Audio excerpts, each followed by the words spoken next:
मुंबई। मुंबई शहर से बाहर एक बंगला, जो बाहर से ही नहीं अंदर से भी देखने में बहुत खतरनाक था। बंगले के चारों तरफ बॉडीगार्ड अपने हाथों में हथियार लिए खड़े थे। वहीं उस बंगले के अंदर कुछ लोग गिड़गिड़ा रहे थे, क्योंकि उन लोगों को अच्छे से पता था कि अब आगे उनके साथ क्या होगा, उनकी मौत कितनी ज़्यादा बदतर होगी।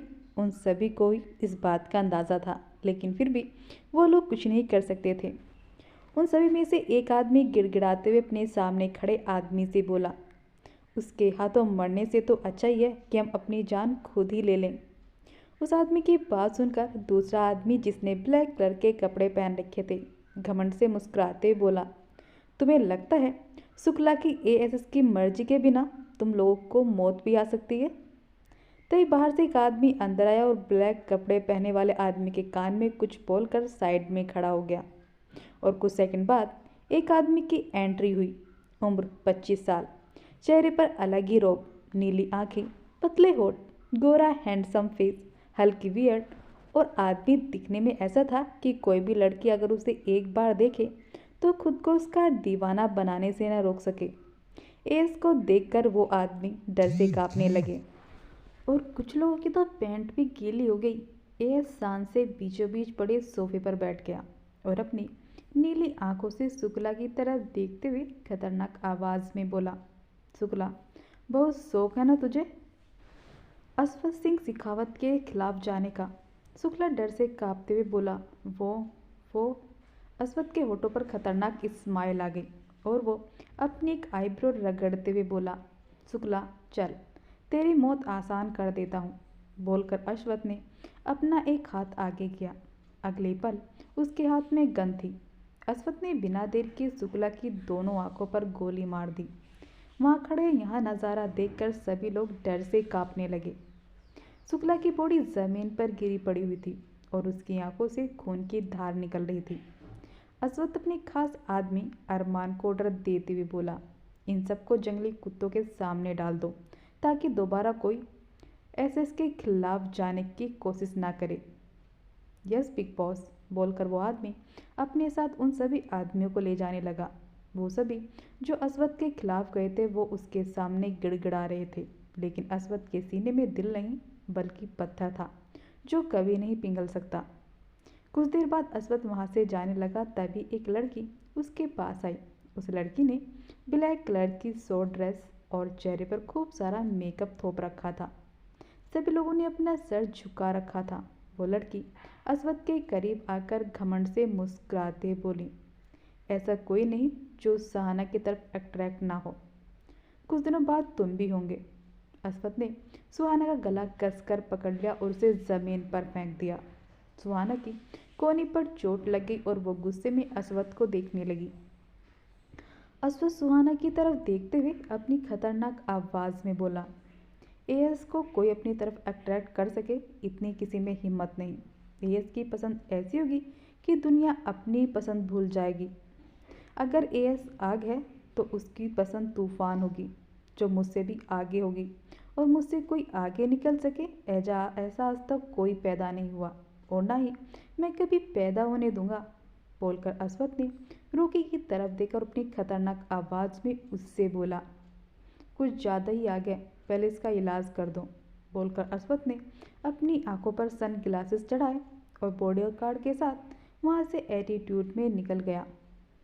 एक लड़की शिव और पार्वती की मूर्ति के सामने अपने दोनों हाथ जोड़े अपनी दोनों आंखों को बंद किए खड़ी थी। कुछ मिनट बाद उसकी आंखों ने अपनी आंखें खोली और भगवान की मूर्ति के सामने मुस्कुराते बोली, शिव जी, हमारी अम्मा कहती है कि अगर हम आपकी पूजा करेंगे तो हमें बिल्कुल आपकी तरह ही पति मिलेंगे, लेकिन हमारी तो उम्र ही नहीं हुई, लेकिन फिर भी हम अभी से आपसे अपने लिए पति मांग रहे हैं। वो लड़की मुस्कुराते हुए भगवान जी से बातें कर रही थी। तभी उसके पीछे से एक आवाज़ आई, आज तो फिर से शुरू हो गई, कभी तो छोड़ दिया कर भगवान जी को। वो लड़की जो भगवान के सामने अपने हाथ जोड़े खड़ी थी, जल्दी से अपने हाथ जोड़ती है और फिर पलटकर उस लड़की को गुस्से में देखते हुए बोलती है, नैना, तुझसे कितनी बार कहा है जब हम अपने शिव जी से बात किया करें तब तुम बीच में मत बोला करो। बोलकर वो पहली वाली लड़की मंदिर के बाहर आई और दूसरी तरफ जाकर परिक्रमा करने लगी। दूसरी वाली लड़की पहली वाली लड़की के पीछे चलते हुए बोली, लेकिन खनक, अभी तेरी उम्र ही क्या हुई है जो तू रोज अपने लिए भगवान जी से पति मांगती है। दूसरी वाली लड़की की बात सुनकर खनक के कदम रुक गए और फिर वो वापस से परिक्रमा करते हुए गुस्से में चिढ़कर बोली, नैना, तेरे कहने का क्या मतलब है? अगर कोई काला है तो वो फेयर लवली क्रीम नहीं लगा सकता। और तो क्या हुआ, अभी मेरी उम्र नहीं है, धीरे धीरे तो होगी।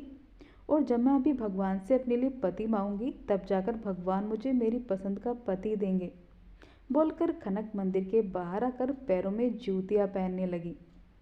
नैना भी अपनी चप्पल पहनकर खनक की तरफ देखकर मुस्कुराते हुए बोली, अच्छा मेरी जान, अब घर चल, तुझे अम्मा पूरे घर में ढूंढ रही हैं, उन्हें काम पर भी जाना है। नैना की बात सुनकर खनक अपने सर पर मारते हुए बोली, मैं भी कितनी बड़ी भुलक्कड़ हूँ।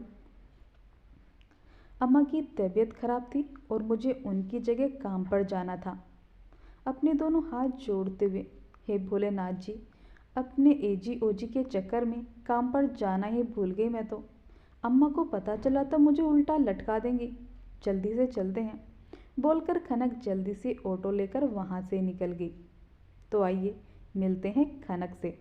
19 साल की खनक दिखने में बहुत खूबसूरत, लेकिन उतनी ही चुलबुली और नटखट। गोरा रंग, काली आंखें, गुलाबी होठ। अभी अपनी ग्रेजुएशन कर रही है। इनके परिवार के नाम पर सिर्फ इनकी एक अम्मा, जिन्हें ये अपना सब कुछ मानती हैं। इनका परिवार का क्या हुआ, कहाँ है, वो सब आपको बाद में पता चलेगा। तो बढ़ते हैं अब कहानी की तरफ। खनक पहले ही काफ़ी लेट हो गई थी और इसलिए वो बिल्कुल भी लेट नहीं होना चाहती थी। लेकिन कहते हैं ना, जब कोई काम ज़रूरी होता है तो उसमें कैसा ना कैसे करके देर हो ही जाती है।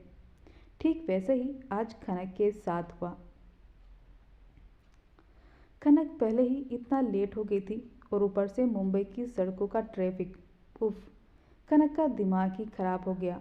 उसका मन कर रहा था कि वो भी ऑटो से निकलकर बाहर जाए और 2-3 लोगों को पीट पीट कर अपना दिमाग शांत कर ले। लेकिन किसी को पीटने से दिमाग शांत नहीं बल्कि और भी ज़्यादा खराब होता है। खनक ऑटो में बैठी बाहर की तरफ देख रही थी।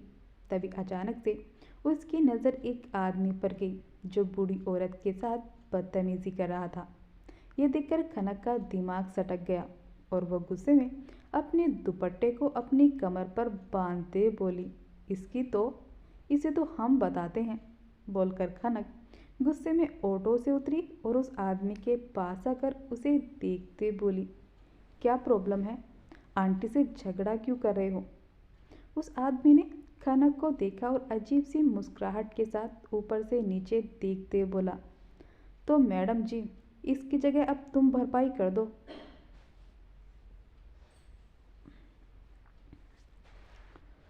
बोलकर वो आदमी गंदी सी हंसी हंसने लगा। बदले में खनक भी मुस्कुराते बोली, दूंगी ना। बोलकर खनक ने अपनी पर्स से 2000 का नोट निकाला और उस आदमी के हाथ में देने के लिए जैसे ही हाथ बढ़ाया तभी उस आदमी ने खनक का हाथ पकड़ लिया और अजीब सी हंसी हंसते हुए बोला, अरे जान, मैं पैसे की नहीं बल्कि तुम्हारी बात कर रहा था, तुम्हारे इस जिस्म की। उस आदमी के आगे की बात सुनकर उसके मुंह पर ही रह गई। जो आदमी अभी कुछ सेकंड पहले खनक से उल्टी सीधी बात कर रहा था, अब वही जमीन पर गिरा पड़ा करा रहा था।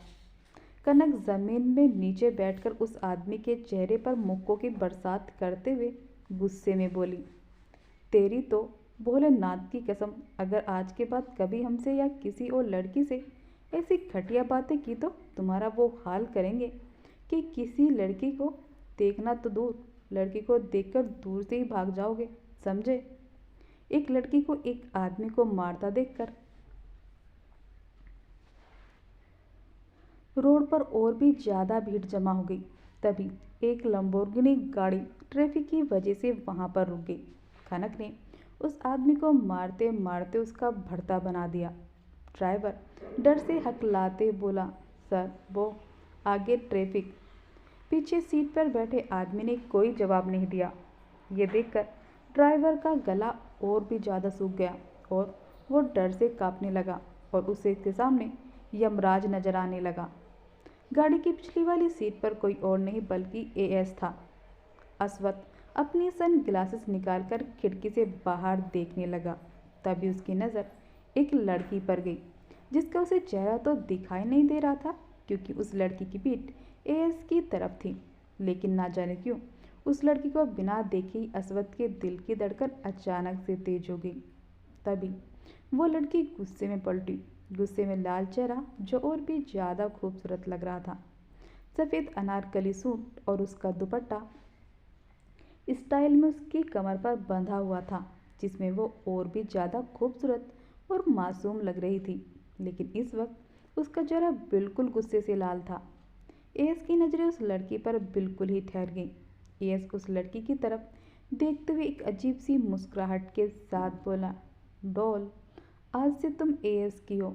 जिस चीज़ पर एएस की नज़र पड़ जाती है वो एएस की पर्सनल प्रॉपर्टी बन जाती है और आज से तुम एएस की पर्सनल प्रॉपर्टी हो। और जो कोई एएस की पर्सनल प्रॉपर्टी पर अपनी गंदर नज़र डालेगा एएस उसकी आंखें नोच लेगा। बोलते हुए अस्वद के चेहरे की स्माइल और भी ज़्यादा बढ़ी और उसकी आंखें और भी ज़्यादा खतरनाक हो गई। कुछ घंटों बाद एक ऑटो बड़े से मैंसन के सामने रुका। खनक ऑटो से उतरकर बाहर आई और ऑटो वाले को पैसे देकर मैंसन को बड़ी उत्साह से देखने लगी। तभी एक सिक्योरिटी गार्ड उसके पास आया और गुस्से में उस पर चिल्लाते बोला, ए लड़की, कौन हो तुम? खनक, जो मैंसन को देखने में व्यस्त थी, सिक्योरिटी गार्ड की बात सुनकर थोड़ा डर गई और थोड़ा डर से कांपते हुए बोली, वो हमारी अम्मा यहाँ काम करती हैं, हम उन्हीं की बिटियाँ हैं। शांति नाम है हमारी अम्मा का। हम तो बस। सिक्योरिटी गार्ड जो अभी गुस्से में लाल पीला था शांति का नाम सुनकर मुस्कुराते हुए खनक से बोला, अच्छा तो तुम शांति बहन की बिटिया हो, पहले काहे नहीं बताई? जाओ अंदर जाओ। खनक अपने दोनों हाथ जोड़कर सिक्योरिटी गार्ड को धन्यवाद करते हुए बोली, थैंक यू काका। बोलकर खनक अंदर आई। शांति ने पहले ही फ़ोन करके बता दिया था कि जब तक वो ठीक नहीं हो जाती तब तक उनकी बेटी यहाँ काम करेगी, जिससे किसी को भी कोई दिक्कत नहीं थी। खनक मैंसन के अंदर आकर मुस्कुराते पूरे मैंसन को देखने लगी। मैंसन सिर्फ बाहर से ही नहीं अंदर से भी बहुत खूबसूरत और बड़ा था। हॉल में छत पर बीचों बीच एक बड़ा सा खूबसूरत झूमर लगा हुआ था। हॉल में बीचों बीच बड़े से सोफे और बीच में बड़ी सी मेज पड़ी थी। एक साइड डाइनिंग एरिया था। खनक ने आज से पहले ऐसा कभी भी नहीं देखा था। वो मुस्कुराते हुए अपनी टिमटिमाती आंखों से सब कुछ बड़े उत्साह से देख रही थी। तभी किसी ने उसके कंधे पर हाथ रखा। खनक एकदम से हड़बड़ाकर पीछे पलटी तो सामने एक 21 से 22 साल की लड़की, ग्रीन कलर का छोटा सा क्रॉप टॉप और वाइट कलर के शॉर्ट्स, पैरों में हाई हील्स और चेहरे पर मेकअप।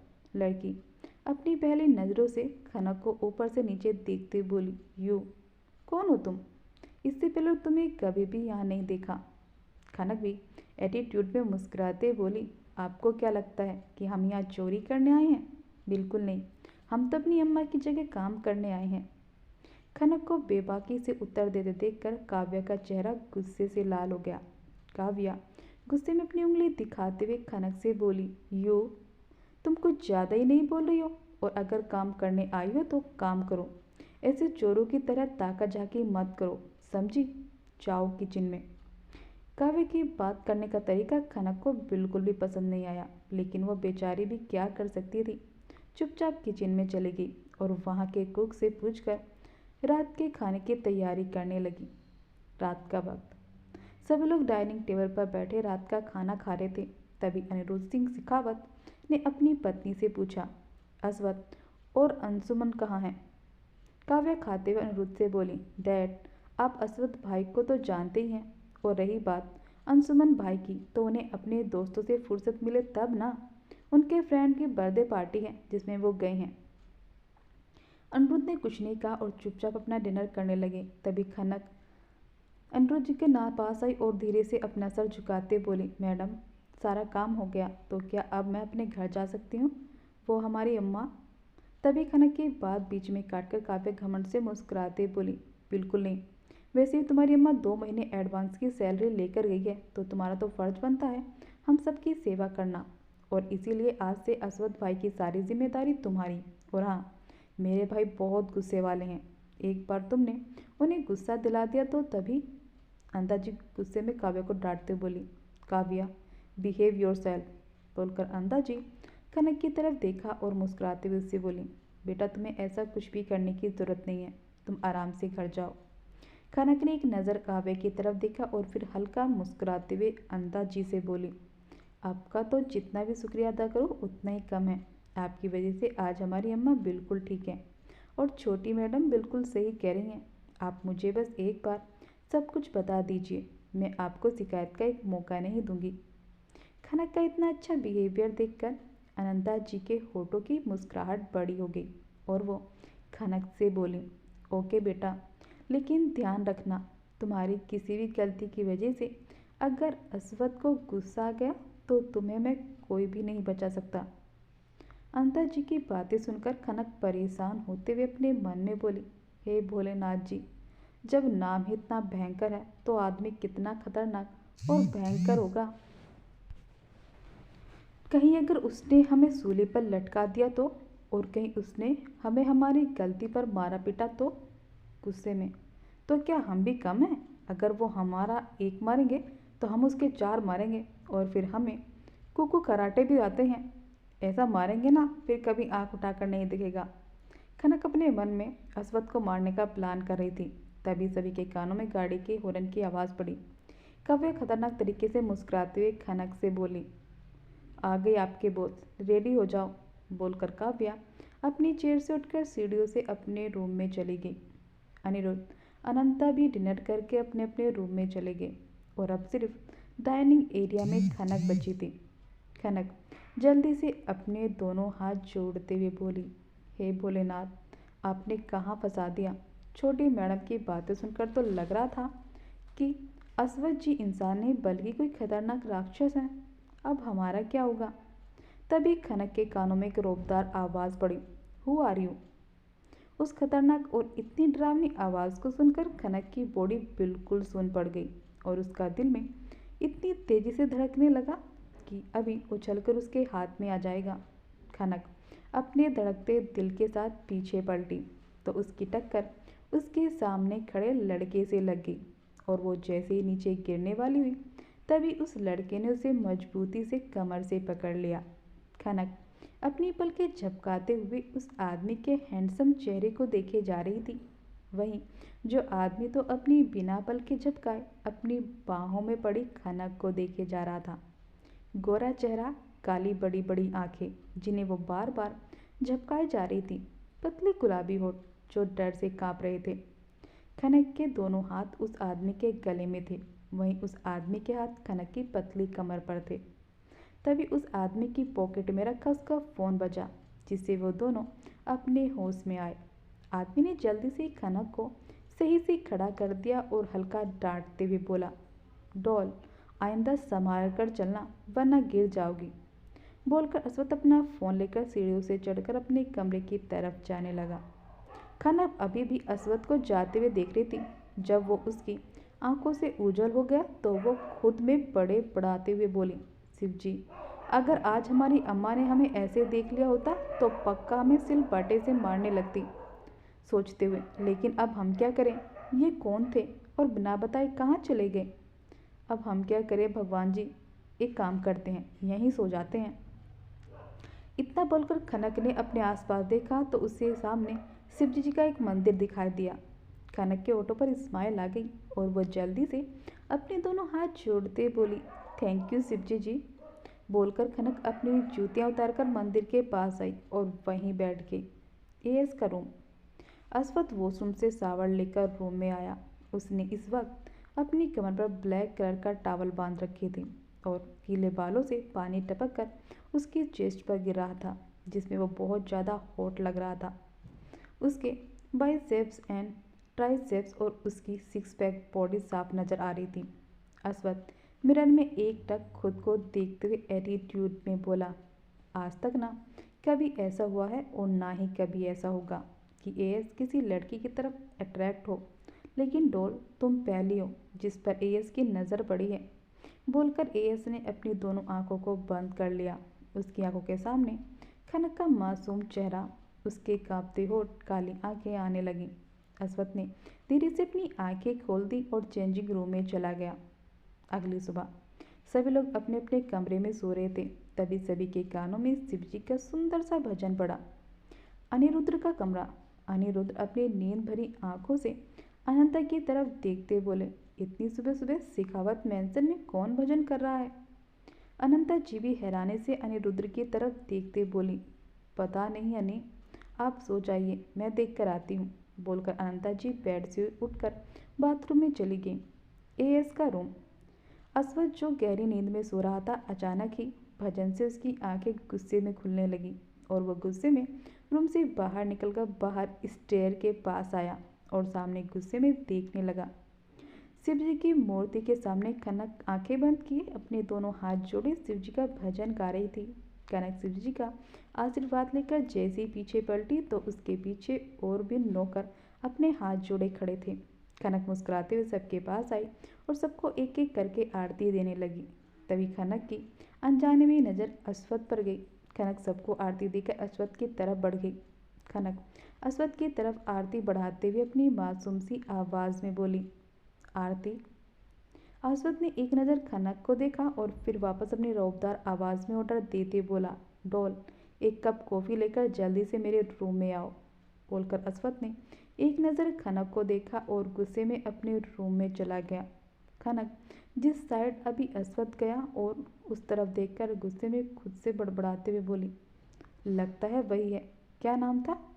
खैर जो भी हो, मुझे क्या करना, लेकिन एक नंबर के घमंडी हैं। इतना तो घमंड अंग्रेज भी अपने ज़माने में नहीं करते होंगे जितना ये कर रहे हैं, बोलकर कनक गुस्से में नीचे आई और आरती की थाली मंदिर में रखकर किचन में चली गई। कनक किचन में बड़बड़ाते हुए कॉफ़ी बना रही थी। कुछ मिनट बाद जब कॉफ़ी रेडी हो गई तो कनक ने कॉफ़ी को कप में डाला और कप ट्रे में रखकर वहाँ से जाने लगी। मेड ने पहले ही खनक को अश्वथ के रूम के बारे में बता दिया था और साथ ही जब खनक ने मेड को बताया कि अश्वथ ने उसे अपने रूम में कॉफ़ी लाने के लिए कहा तो ये सुनकर सभी मेड को एक झटका लगा, क्योंकि ये बात तो सभी को पता थी कि एएस को अपनी बहन काव्या के अलावा सभी लड़कियों से नफरत थी। और दूसरी बात, आज तक कोई भी एएस के रूम में नहीं गया था, यहाँ तक कि उसके फैमिली मेम्बर भी नहीं। फिर कल की आई लड़की को उसने अपने रूम में आने की परमिशन कैसे दे दी? ये बात सभी के दिमाग में सुई की तरह खटक रही थी। खनक कॉफ़ी का कप लेकर जैसे ही किचन से बाहर निकली तभी सामने से आ रही अनंता जी की नज़र उस पर गई और वो उसको रोकते बोली, तुम ये कॉफ़ी किसके लिए लेकर जा रही हो? खनक हल्का सा मुस्कुराते बोली, वो छोटे साहब उन्होंने ही मंगवाई थी तो मैं वहीं। अनंता जी हैरानी से खनक की बात बीच में काट कर बोली, अश्वथ ने तुम्हें खुद अपने कमरे में कॉफ़ी लाने के लिए बोला है? खनक ने धीरे से अपना सर हिला दिया और अनंता जी बोली, अब मैं जाऊँ? अनंता ने अपना सिर हिला दिया तो खनक कॉफ़ी लेकर सीढ़ियों से ऊपर जाने लगी। अनंता हैरानी से खनक को जाते हुए देख रही थी और फिर कुछ सोचते हुए खुद से बोली, अश्वथ ने खुद इस लड़की से बोला है? एएस का रूम। खनक ने धीरे से रूम को नॉक किया तो अंदर से एक रोबदार आवाज़ आई, कम इन डॉल। उस आवाज़ को सुनकर खनक हड़बड़ा गई और खुद से सोचते हुए बोली, आखिर इन्हें कैसे पता चल गया? तभी कमरे के अंदर से दोबारा एक रोबदार आवाज़ आई, डॉल कम इन। उस रोबदार आवाज़ को सुनकर खनक और भी ज़्यादा डर गई और घबराते हुए धीरे से डोर का रूम खोलकर अंदर आई तो रूम को देखकर वो चौंक गई। पूरा रूम ब्लैक एंड वाइट के कॉम्बिनेशन में बना था और बहुत ज़्यादा बड़ा था। रूम में बहुत सारी एक्सपेंसिव चीज़ें रखी हुई थी। खनक हैरानी से मुंह खोले सब कुछ देखे जा रही थी। तभी उसके पीछे से वापस से रोबदार आवाज़ आई, डॉल। खनक हड़बड़ाकर पीछे पलटी और अश्वथ अपने दोनों हाथों को सीने से बांधे बिना एक्सप्रेशन के खनक को देख रहा था। खनक ने जल्दी से अपने हाथ में पकड़ी कॉफ़ी का कप अश्वथ की तरफ बढ़ा दिया। अश्वथ ने पहले खनक के चेहरे को देखा और फिर उसके हाथ में पकड़े कॉफ़ी के कप को। अश्वथ ने बिना कुछ कहे कॉफ़ी का कप अपने हाथ में लिया और कॉफ़ी का एक सिप लिया। अस्वद गुस्से में खनक की तरफ देखते हुए बोला, डॉल, इसमें शुगर क्यों नहीं है?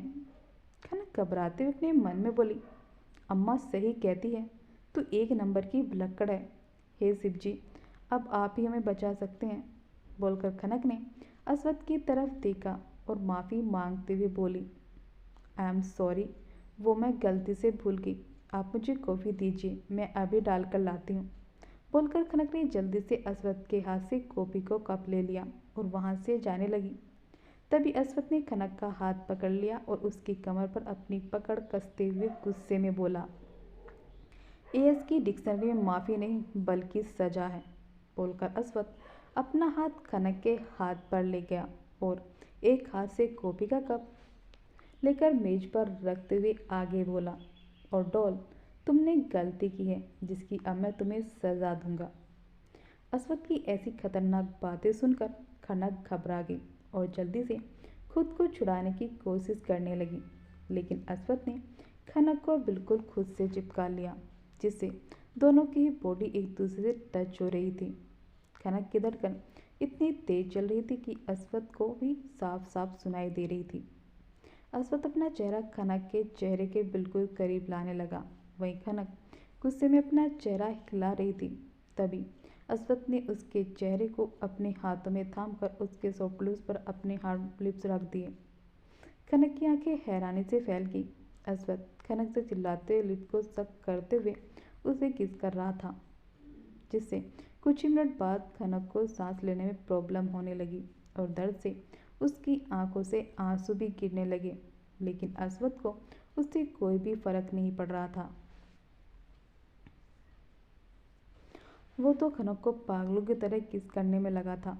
जब कुछ मिनट बाद उसे एहसास हुआ कि खनक सांस नहीं ले पा रही है, तब जाकर उसने बेमन से उसके लिप्स से अपने लिप्स हटा लिए।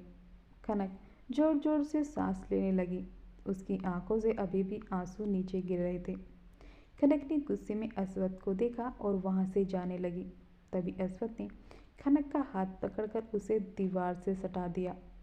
खनक ने अभी भी आंखें उठाकर अस्वद को नहीं देखा। वो नीचे जमीन को घूर रही थी।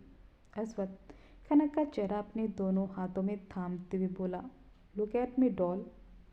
खनक गुस्से में नीचे देखते हुए बोली, मुझे कोई बात नहीं सुनी, आप बहुत बुरे हैं। आपने मुझे बिना पूछे किस किया, आपको पता है, बोलकर खनक ने गुस्से में अस्वद की तरफ देखा और मासूमियत से शिकायत करते हुए बोली, मैंने सोचा था कि मेरे एजी ओजी मुझे किस करेंगे, लेकिन आपने सब कुछ बर्बाद कर दिया। अब मुझे आपकी कोई बात नहीं सुननी। अस्वद को खनक की कही बातों का मतलब समझ नहीं आया, तो वो अपनी एक आईब्रो उठाते बोला, एजी ओजी। खनक ने गुस्से में अस्वद की तरफ देखा और मुंह बनाते बोली, एजी ओजी का मतलब नहीं पता, बड़े आए, अब मुझे यहाँ नहीं रहना, मैं जा रही हूँ और अपनी अम्मा को बता दूंगी कि आप कितने बुरे हैं और आपने मुझे किस किया, बोलकर खनक गुस्से में एक साइड से निकलने लगी, लेकिन तभी अस्वद ने उसका साइड अपना हाथ रख लिया। खनक ने गुस्से में अपना चेहरा ऊपर उठाकर अस्वद को देखा और गुस्से में दूसरी तरफ से निकलने लगी। तभी अस्वद ने उस साइड भी अपना हाथ रख लिया। बेचारी खनक बीच बीच में फंस की खड़ी थी। तभी अस्वद गुस्से में अपना अंगूठा उसके होठों पर ले जाकर फेरते हुए एटीट्यूड में बोला, डॉल, एस को धमकी, नॉट बैड, लेकिन एक बात याद रखना, होता वही है जो एएस चाहता है। और हाँ, अभी तुम्हारी पनिशमेंट पूरी नहीं हुई। अब से तुम मेरी पर्सनल असिस्टेंट हो, हर वक्त तुम मुझे अपने सामने चाहिए हो, गॉट इट। आज से मेरा ब्रेकफास्ट डिनर सब कुछ तुम तैयार करोगी। और हाँ, कोई लापरवाही नहीं होनी चाहिए, क्योंकि अभी तो सिर्फ तुम्हें किस किया, आगे कुछ भी हो सकता है, बोलकर अस्वद ने खनक को छोड़ा और कॉफ़ी का कप उठाकर पीने लगा। खनक गुस्से में उसे घूरते हुए कमरे से बाहर निकलकर नीचे आई और अपने आंसू साफ करके किचन में काम करने लगी। तभी किचन में काव्या और घमंड भरी आवाज़ में खनक से बोली, तो भाई को कॉफ़ी दे आई। वैसे तुम्हारे चेहरे की सूरत देखकर लग रहा है कि फर्स्ट डे ही भाई ने तुम्हें डांट दिया, बोलकर काव्या घमंड से मुस्कुराने लगी। खनक के हाथ रुक गए और उसने गुस्से में अपनी दोनों आंखों को बंद कर लिया और कुछ सेकंड बाद खोलकर काव्य की तरफ देखते बोली, मैडम, आपको कुछ चाहिए या फिर आप मुझे परेशान करने आई हैं? खनक के बोलने का तरीका देखकर काव्या को बहुत ज़्यादा गुस्सा आया और वो अपना हाथ उठाते बोली, यू बिच। तभी खनक ने बीच में काव्या का हाथ रोक लिया और गुस्से में उसे देखते बोली, शिवजी ने मुझे भी 2 हाथ दिए हैं, मेरा हाथ उड़ जाए इससे पहले ही आप यहाँ से चली जाइए। बोलकर कनक ने गुस्से में काव्या का हाथ छोड़ दिया और वापस से अपना काम करने लगी। काव्या ने गुस्से में कनक को देखा और उसे घूरते हुए अपने मन में बोली, बहुत अकड़ रही है ना, अब देखना अश्वत्थ भाई तुम्हारा क्या हाल करते हैं। बोलकर काव्या गुस्से में किचन से बाहर निकल गई। खनक गुस्से में बड़बड़ाती हुई वापस से अपना काम करने लगी। तभी एक मेड उसके पास आकर उसे ऑर्डर देते बोली, ब्रेकफास्ट तैयार करके जल्दी से डाइनिंग टेबल पर लगा देना, क्योंकि यहाँ किसी को भी थोड़ा भी लेट होना पसंद नहीं, और ख़ासकर छोटे बॉस को तो बिल्कुल भी नहीं है। खनक की आंखों के सामने अश्वत्थ का चेहरा आ गया और वो खुद में बड़बड़ाते हुए बोली, क्या नाम था उनका? जो भी हो, लेकिन कोई गलती नहीं होनी चाहिए। हे शिव जी, अब आप ही मुझे उनके प्रकोप से बचा सकते हैं। बोलकर खनक ने जल्दी से अपने हाथ जोड़े और वापस से अपने काम पर लग गई। करीब 1 घंटे बाद खनक ने बिना किसी की मदद से पूरा ब्रेकफास्ट तैयार कर लिया और खुश होते हुए खुद से बोली, वाह खनक वाह, अब बस सबको ये नाश्ता पसंद आ जाए। बोलकर खनक खुद में खुश हो गई।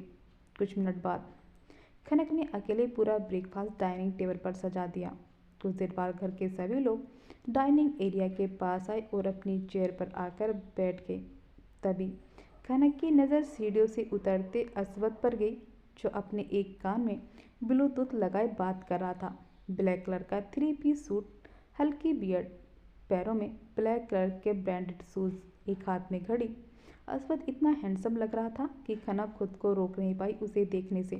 खनक अश्वत्थ को देखते हुए अपने मन में बोली, हे शिव जी, ये तो औरतों से भी ज़्यादा सुंदर है। अगर ये आदमी इतना ज़्यादा सुंदर है तो हमारे एजीओजी कैसे होंगे? कैसे भी हों, बस हमसे बहुत प्यार करते हों। बोलते हुए खनक खुद ही शर्मा गई। तभी उसके कानों में काव्य के चिल्लाने की आवाज़ पड़ी, यो, तुम्हें सुनाई नहीं देता? ब्रेकफास्ट सर्व कौन करेगा? खनक हड़बड़ाते हुए जल्दी से बोली, जी जी मैडम। बोलकर खनक ब्रेकफास्ट सर्व करने लगी। काव्या अजीब अजीब मुंह बनाते हुए खनक को देख रही थी। अश्वत्थ ने कॉल डिस्कनेक्ट किया और डाइनिंग एरिया में आकर अपनी चेयर पर बैठ गया। तभी उसकी नज़र ब्रेकफास्ट सर्व कर रही खनक पर गई। बालों का मैसी बन, जिसके आगे की लटें उसके गालों को चूम रही थी। अश्वत्थ की आंखों के सामने सुबह किस वाला सीन घूम गया। काव्या गुस्से में चिल्लाते हुए खनक से बोली, यू सेला, he'll told you that how we all have breakfast, then why did you celebrate breakfast with so much oil and spicy? तुम्हारी तो। तभी अश्वत्थ काव्या को गुस्से में घूरते बोला, Kavya, don't speak your manners, और डॉल को मैंने बोला था। बोलकर अश्वत्थ ने खनक की तरफ देखा, जिसका बोला मासूम चेहरा मुरझा गया था। काव्या गुस्से में एक नज़र खनक को देखते हुए अश्वत्थ से बोली, लेकिन भाई। तभी अनिरुद्ध जी गुस्से में सबकी तरफ देखते बोले, सब लोग चुपचाप अपना ब्रेकफास्ट करो। काव्या गुस्से का घूंट पीकर रह गई, क्योंकि आज पहली बार सिर्फ खनक की वजह से उसकी इंसल्ट हुई थी। अश्वत्थ खनक की तरफ देखते हुए अपनी रौबदार आवाज़ में बोला, डोल, who will serve me breakfast? Khanak ने बाउल उठाया और अश्वत्थ को ब्रेकफास्ट सर्व करने लगी, और जैसे ही आगे बढ़ी तभी काव्या ने अपने पैर को उसके पैर से अटका दिया, जिससे खनक नीचे गिरने वाली हुई। तभी अश्वत्थ ने जल्दी से उठकर उसे अपनी मजबूत बाहों में थाम लिया। ये नज़ारा देखकर मौजूद वहाँ हर किसी की आंखें फटी की फटी रह गईं। वहीं काव्या तो जल भुनकर राख हो गई थी। वहीं वहाँ खड़े सर्वेंट्स की आंखें भी हैरानी से फटी की फटी रह गईं। खनक ने गिरने के डर से अपनी दोनों आंखों को बंद कर लिया था। वहीं अश्वत्थ तो सब कुछ भूल कर बस खनक के मासूम और भोले चेहरे को देखे जा रहा था। जब खनक को एहसास हुआ कि वो गिरी नहीं है तो उसने झट से अपनी आंखें खोल दी, तो उसकी आंखें अश्वत्थ की आंखों से टकरा गईं। खनक भी उसकी नीली गहरी आंखों में खो गई। तभी उसकी नज़र असवद के ब्लेजर पर गई, जिसे देखकर उसकी आंखें हैरानी से बड़ी हो गई। खनक असवद से दूर हो गई और जल्दी से माफ़ी मांगते बोली, आई एम सॉरी। वो बोलकर खनक बिना देर किए अपने दुपट्टे से असवद के महंगे सूट को साफ करने लगी। असवद के होठों पर हल्की सी मुस्कुराहट आ गई। वहीं ये नज़ारा देखकर तो सबको सदमा ही लग गया, क्योंकि आज से पहले किसी ने भी असवद के होठों पर मुस्कुराहट नहीं देखी थी। तभी काव्या गुस्से में चिल्लाते हुए खनक से बोली, गंवार लड़की, तुम देख कर नहीं चल सकती? तुम्हें पता भी है भाई के इस ब्लेजर की कितनी कीमत है? असवद के होठों की मुस्कुराहट बिल्कुल गायब हो गई और वो वापस अपनी रोबदार आवाज़ में खनक से बोला, डॉल स्टॉप। खनक के हाथ रुके और वो वापस से माफ़ी मांगते बोली, आई एम सॉरी, मैंने सच में जानबूझकर नहीं किया। शिवजी जी की कसम, बोलकर खनक ने अपना मुरझाया चेहरा ऊपर उठाकर असवद को देखा, जिसके चेहरे पर किसी भी प्रकार के कोई एक्सप्रेशन नहीं थे। वो गुस्सा था या खुश, उसके एक्सप्रेशन से कुछ पता ही नहीं चल रहा था। काव्या खनक को देखकर मुस्कुराते हुए अपने मन में बोली, आज तो असवद भाई तुम्हारी छुट्टी कर देंगे। लेकिन असवद की बात सुनकर काव्या के साथ साथ बाकी लोगों को भी एक सदमा लगा। असवद खनक को ऊपर से नीचे देखते बोला, डोल, तुम्हें कहीं चोट तो नहीं लगी? खनक पहले तो हैरान हो गई, लेकिन फिर उसने जल्दी से अपना सर ना में हिला दिया। असवद ने फिर एक नज़र गुस्से में वहाँ खड़े सर्वेंट को देखा। उसकी गुस्से से भरी ज्वालामुखी नज़रें देखकर सभी सर्वेंट जल्दी जल्दी से अपना काम करने लगे, क्योंकि असवद के गुस्से से तो सभी लोग अच्छे से वाकिफ थे। असवद फिर कपड़े चेंज करने अपने रूम में चला गया और कुछ मिनट बाद चेंज करके गुस्से में बिना ब्रेकफास्ट किए अपने ऑफिस के लिए निकल गया। काव्या ने गुस्से में खनक को देखकर अपने कमरे में चली गई। अनिरुद्धि भी अपने ऑफिस के लिए निकल गई। खनक को बहुत बुरा लगा कि उसकी वजह से असवद भूखा रह गया। अनंता जी हल्का मुस्कुराते हुए खनक से बोली, बेटा, काव्या की तरफ से मैं तुमसे माफ़ी मांगती हूँ, लेकिन बेटा तुम असवद के सामने बहुत संभल कर रहना, वो बहुत ज़्यादा गुस्से वाला है। बोलकर अनंता जी भी अपने कमरे में चली गई। खनक उदास होते हुए खुद से बोली, हे शिव जी, आपने हमें कौन से गड्ढे में डाल दिया? बस हमारी अम्मा जल्दी से ठीक हो जाए और हम हमेशा के लिए यहाँ से चले जाएंगे। बोलकर खनक ने अपने दोनों हाथ जोड़े और किचन की सफाई करने में लग गई। एएस कंपनी मीटिंग रूम का माहौल काफ़ी ज़्यादा गर्म और ख़तरनाक लग रहा था। सामने हेड चेयर पर असवद राजा की तरह बैठा हुआ था। उसके एक्सप्रेशन इस वक्त काफ़ी खतरनाक लग रहे थे और अगले ही पल गोली चलने की आवाज़ आई, जिसे सुनकर सभी के माथे पर पसीना निकलने लगा और सभी लोगों की जान बिल्कुल सूख गई। सामने एक आदमी खून से लहूलुहान जमीन पर पड़ा हुआ था। उसके माथे पर बीचों बीच गोली लगी हुई थी, जिसे किसी और ने नहीं बल्कि असवद ने मारी थी। असवद ने एक नज़र गुस्से में सबकी तरफ देखा और घमंड से अपनी कुर्सी से उठते हुए बोला, अब किसी को कोई प्रॉब्लम? कोई कुछ कहना चाहता है? सभी लोगों ने डरते हुए अपना सर ना में हिला दिया। असवद के होठों पर डेविल स्माइल आ गई और वो अपने असिस्टेंट के साथ मीटिंग रूम से बाहर निकल गया। असवद अपनी चेयर पर आकर बैठ गया और अपने असिस्टेंट को ऑर्डर देते हुए बोला, मेरी कॉफ़ी। असिस्टेंट ने जल्दी से अपना सर हाँ में हिला दिया और केबिन से बाहर निकल गया। कुछ मिनट बाद असिस्टेंट ने नॉक किया और कॉफ़ी लेकर केबिन के अंदर आया और अपना सर झुकाकर टेबल पर रखते हुए बोला, बॉस, कॉफ़ी। असवद गुस्से में असिस्टेंट को देखते बोला, तुम्हें भी कॉफ़ी पीनी है? असिस्टेंट ने हड़बड़ाते हुए जल्दी से अपना सर ना में हिला दिया तो असवद उसे घूरते बोला, तो यहाँ खड़े खड़े मेरा मुंह क्या देख रहे हो? Get lost. असिस्टेंट जल्दी से अपनी जान बचाकर केबिन से बाहर भाग गया। असवद ने कॉफ़ी का कप उठाकर जैसे ही कॉफ़ी का पहला सिप लिया, उसकी आंखों के सामने सुबह का सीन घूम गया। असवद के होठों पर हल्की सी स्माइल आ गई, लेकिन अगले पल उसके चेहरे पर गुस्सा, और उसने अपने हाथ का पंच बनाकर टेबल पर मार दिया, जिससे टेबल पर रखा सारा सामान जमीन पर गिर गया। अस्वद चेयर से उठकर कांच के बोल के सामने आकर खड़ा हो गया और सिगरेट जलाकर अपने मुंह से लगाकर कस लेते हुए एटीट्यूड में बोला, एएस दूसरों के दिमाग को कंट्रोल करता है और उसका दिमाग कोई भी कंट्रोल नहीं कर सकता। डॉल तुम भी नहीं, तुम सिर्फ एएस का खिलौना हो, उसकी डॉल और कुछ भी नहीं। तुम पर मेरा पूरा कंट्रोल होगा, लेकिन तुम मुझ पर अपना कंट्रोल नहीं कर सकती। बोलकर अस्वद ने अपने मुंह में लगाई सिगरेट को जमीन पर फेंक दिया और वापस से अपनी चेयर पर बैठ गया। सिखावत मैंसन। खनक ने अपना सारा काम खत्म किया और अनंता जी के पास आकर उनसे बोली, मैंने अपना पूरा काम कर लिया, क्या मैं अपनी अम्मा से मिलने जा सकती हूँ? अनंता जी कुछ बोलती तभी काव्या एटीट्यूड में मुस्कुराते हुए उससे बोली, बिल्कुल नहीं, मत भूलो कि तुम एक नौकरानी हो और तुम्हारी अम्मा 2 महीने की एडवांस सैलरी लेकर गई है। और वैसे भी आज मेरी कुछ फ्रेंड आ रही हैं और उन सब के खाने पीने की तैयारी तुम्हें ही करनी है। बोलकर काव्या मुस्कुराते हुए सोफे पर बैठकर अपना फ़ोन चलाने लगी। खनक का चेहरा मुरझा गया। तभी अनंता जी उससे बोली, बेटा अगर तुम जाना चाहती हो तो तुम एक बार अस्वद से पूछ लेना। खनक ने धीरे से अपना सर हाँ में हिला दिया और अपने मन में बोली, अब तो बेटा तू मिल ली अपनी अम्मा से। ऊपर देखते हुए, हे शिव जी, अब आप ही कुछ कीजिए। एक बड़े से लग्जरियस कमरे में एक लड़का बेड पर पेट के बल शर्टलेस लेटा हुआ सो रहा था। तभी उस लड़के का फ़ोन रिंग हुआ, जिससे उस लड़के की हड़बड़ाकर नींद खुल गई। लड़के ने जल्दी से फ़ोन उठाकर कॉल पिक किया और बेड से उठते हुए बोला, यस डैड, मैं बस अभी आ रहा हूँ। बोलकर लड़के ने कॉल कट कर दिया और खुद से बोला, अंशु आज तो तेरी खैर नहीं।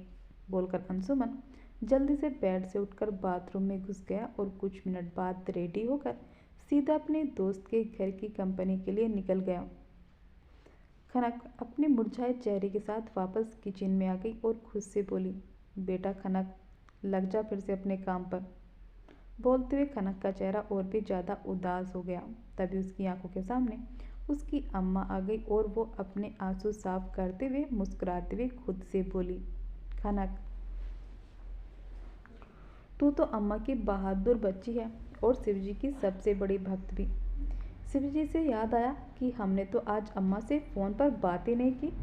बोलकर खनक ने अपना सर पर टपली मारी और अपना फ़ोन ढूंढकर जल्दी से अपनी अम्मा को कॉल लगाई और मुस्कुराते पूछा, अम्मा अब आपकी तबीयत कैसी है?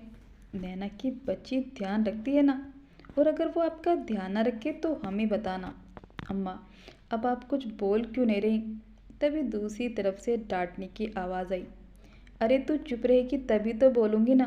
मैं बिल्कुल ठीक हूँ और कुछ दिनों बाद अपने काम पर वापस आ जाऊँगी और तू पहले की तरह फिर से अपने कॉलेज जाना, ठीक है?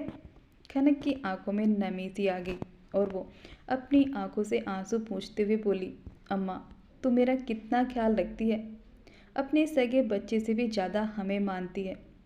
दूसरी तरफ से शांति की गुस्से से भरी आवाज़ आई, खबरदार, जो आइंदा कभी तूने अपने मुंह से ऐसा कहा तो तू तो अपनी अम्मा की सबसे लाडली है। अच्छा बता, घर कब आ रही है? खनक फीका मुस्कुराते बोले, नहीं अम्मा, आज नहीं, अभी छोटी मैडम की कुछ दोस्त आने वाली हैं जिसके लिए हमें बहुत सारा नाश्ता बनाना है। अच्छा अम्मा, अब हम रखते हैं, हम आपसे बाद में बात करते हैं। बोलकर खनक ने कॉल कट कर दिया और अपने आंसू साफ करके अपना काम करने लगी। तभी सेला उसके पास आई और एक लिस्ट उसके हाथों में थमाते हुए बोली, ये सारी चीज़ें तुम्हें खुद बनानी हैं, वो भी 1 घंटे के अंदर। खनक ने लिस्ट देखी तो उसकी आंखें हैरानी से बड़ी हो गईं, क्योंकि लिस्ट में 15 से 20 आइटम थे, वो भी चाइनीज़, जो खनक को बिल्कुल भी बनाने नहीं आते थे। उसे सिर्फ नूडल्स बनाने आते थे, लेकिन बाकी सब। खनक ने उम्मीद भरी नज़रों से सेला को देखा और बोली, क्या आप मुझे बता सकती हैं कि ये सब कैसा बनेगा? सेला एटीट्यूड में खनक को देखते बोली, क्यों, तुम्हें बनाना नहीं आता? बोलकर सेला किचन से बाहर चली गई। खनक ने एक नज़र लिस्ट को देखा और कुछ सोचते हुए बोली, क्यों ना हम ये सब ऑर्डर कर दें? लेकिन इसे ऑर्डर करने में कम से कम 5,000 से ज़्यादा का खर्चा हो जाएगा, और फिर हमें शिव जी का प्रसाद और बच्चों के लिए बहुत सारी चॉकलेट भी तो लेनी है।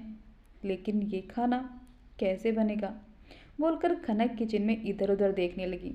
शैला काव्य से बोली, मैडम मैंने वो लिस्ट खनक को दे दी है। काव्या मुस्कुराते हुए उससे बोली, गुड। शैला मुस्कुराते हुए वहाँ से चली गई। काव्या एटीट्यूड में मुस्कुराते हुए खुद से बोली, सुबह तो तुम्हें भाई ने बचा लिया था, लेकिन अब तुम्हें कौन बचाएगा। आज मैं अपनी फ्रेंड के साथ मिलकर ऐसी इंसल्ट करूँगी कि तुम खुद ये जॉब छोड़कर रोते हुए यहाँ से चली जाओगी, बोलकर काव्या ने अपना फ़ोन निकालकर अपनी फ्रेंड निया को कॉल किया और मुस्कुराते हुए उससे बोली, हमारे ग्रुप की जितनी भी लड़कियां हैं उन सबको लेकर शेखावत मेंशन आ जाओ। आज की पार्टी मेरी तरफ से, और हाँ, स्मृति और सनाया को भी लेकर आना, बोलकर काव्या ने कॉल कट कर दिया और अपने रूम में तैयार होने के लिए चली गई।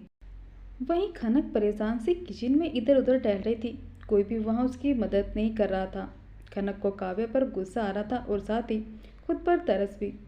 उसने जैसे तैसे करके नूडल्स को पानी में उबाला और सब्जियां काटने के लिए उसने जैसे ही अपने हाथ में नाइफ उठाई, तभी किसी ने उसके हाथ को पकड़ लिया। काव्या का रूम। काव्या ने पार्टी के लिए रेड कलर की स्टाइलिश शॉर्ट फ्रॉक, जो उसके घुटनों से भी ऊपर थी, पहनी हुई थी। होठों पर रेड लिपस्टिक, कानों में पर्पल इयररिंग, खुले हुए कर्ली हेयर और चेहरे पर बहुत ज़्यादा एटीट्यूड। काव्या डायमंड ब्रेसलेट उठाकर अपने एक हाथ में पहनते हुए रूम में तैयार होने चली गई। एटीट्यूड में बोली, खनक देखती हूँ कैसे बचती हो। काव्या बोलकर काव्या के होठों पर सातिन मुस्कुराहट आ गई।